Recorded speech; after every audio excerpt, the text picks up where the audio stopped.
give us the quick background on you before we get into some a little bit more detail. Give us a 30,000-foot view real quick.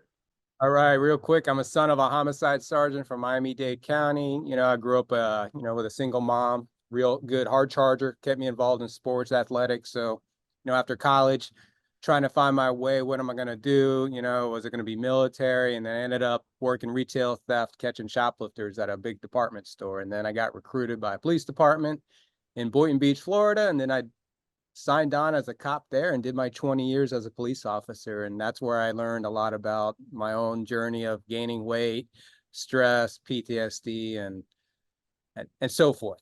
So that's pretty much the gist of it.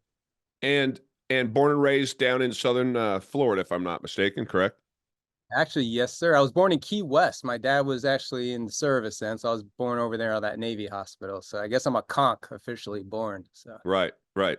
And so going into talking about your health in the background there during all that time growing up, avid in sports, or what was kind of your thing? What was your overall health as a child, that sort of thing? What's your background relative to your health?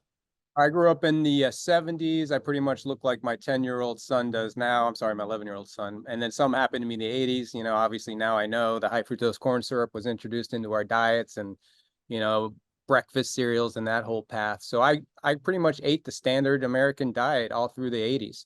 As I was playing football, that was my major sport.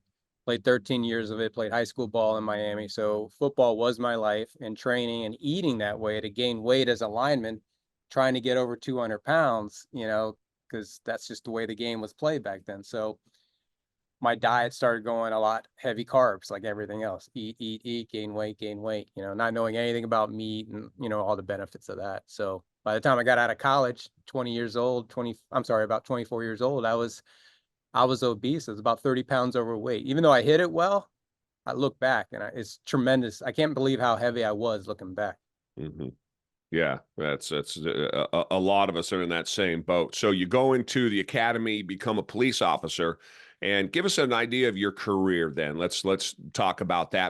Well, I got in the academy in my early 30s, so I was one of the older guys in my academy class. I think back then I was about 220, 225, around that range, at 6 foot tall.